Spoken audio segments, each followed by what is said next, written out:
Shana Tova. 5 years ago yesterday on the Jewish calendar, I was standing in the kitchen of my LA apartment at the height of our COVID isolation, setting the table for a small Erev Rosh Hashanah dinner for two, cutting up apples, pouring the honey, when we learned that Supreme Court Justice Ruth Bader Ginsburg had died.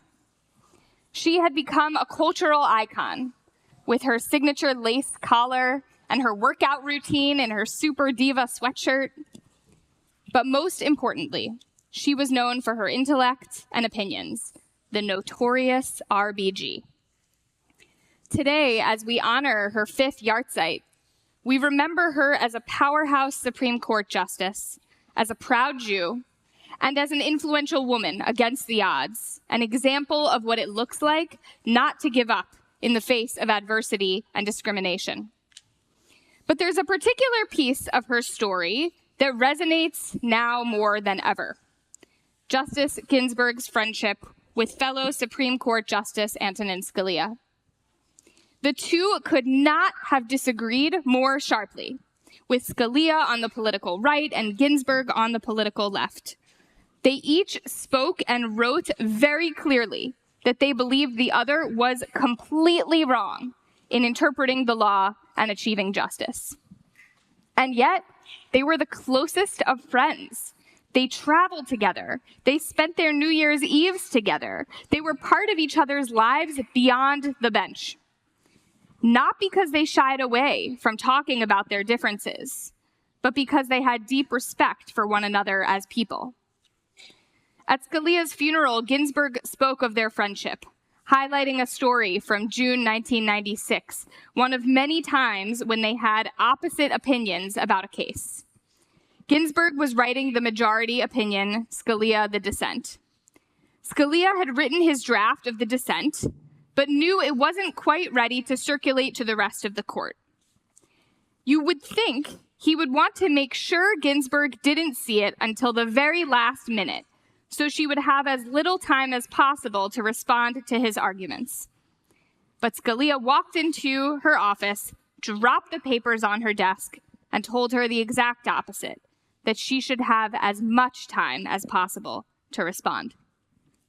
Ginsburg read through it, and as she described, it was a zinger. It took her to task on points large and small, picking apart even her use of language. But in the end, Ginsburg shared, her final draft was more persuasive thanks to Scalia's searing criticism. "He absolutely ruined my weekend," she said. "But my opinion is ever so much better because of his stinging dissent." Not just any person could receive stinging criticism and take it in stride, as Justice Ginsburg did. Not just any person could receive stinging criticism, disagree so fundamentally and so strongly, and call the criticizer a close friend. In today's world, as our social media feeds ensure we see only content we agree with, and we have fewer and fewer friends with different political views, it has become so hard to talk across the political spectrum, let alone have a close friendship. So what was their secret? I have a suspicion that their friendship was made possible by the precise intersection of confidence and humility. Confidence in their own intelligence, reasoning skills, and strongly held opinions, and the humility to recognize that they were just human. None of us has access to the full truth, only God does. Ginsburg and Scalia were both people of faith, Jewish and Catholic, respectively. They were confident enough to not be overly sensitive in the face of criticism and differing opinions, and humble enough to respect even someone who disagreed with everything they stood for. That very balancing act is what we do today on Rosh Hashanah. This day is majestic, and that majesty reaches its climax now with the part of the service we call malchuyot, meaning kingliness. Not only do we acknowledge that God is king, but that God is holding court, and we have been invited in. We receive an audience with the King. And while we are there, we thank God for making us special. It is the ultimate expression of confidence. And yet, much of the surrounding liturgy draws us deep into humility. Take Hineni, for example, when the cantor cries out that he is impoverished in merit, unfit for and unworthy of the task of praying on behalf of the community. Or Unatana Tokef, when we give voice to the terrifying realization that only God is in control of our destiny. These are moments of recognizing our smallness, not compared to other people, but compared to God. I'm reminded of a story from 19th century Polish Hasidic master Simcha Bunim, who always kept 2 notes in his pockets. One note was a quote from the Talmud, Bishvili nivra ha'olam, for my sake the world was created. The other was a quote from the Torah, Va'anochi afar va'efer, I am dust and ashes. Whenever he needed a boost of confidence or humility, he would reach into one of his pockets and read the note that would steer him towards balance. If the entirety of our service today were the grandeur of Malchuyot, we would leave here haughty, overconfident.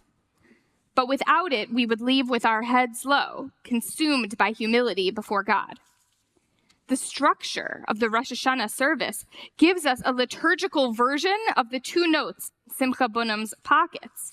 We acknowledge that we must hold fast to our convictions and that no human being has access to the full truth. We cannot possibly see the full picture.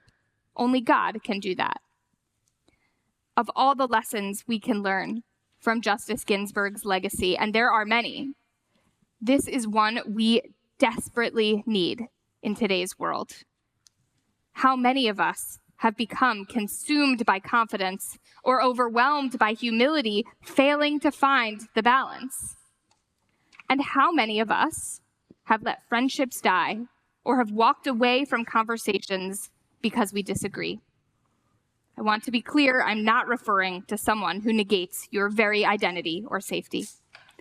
But it is so easy to become overly sensitive to criticism or to forget that we are just human.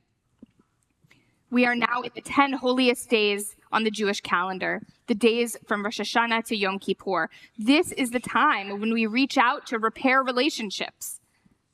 So ask yourself, who is the friend you haven't spoken to since you learned who they voted for? Who is the friend you left a scathing comment for on social media?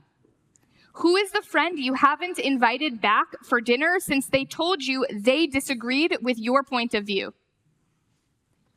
And can you find the confidence and humility within yourself to reach out?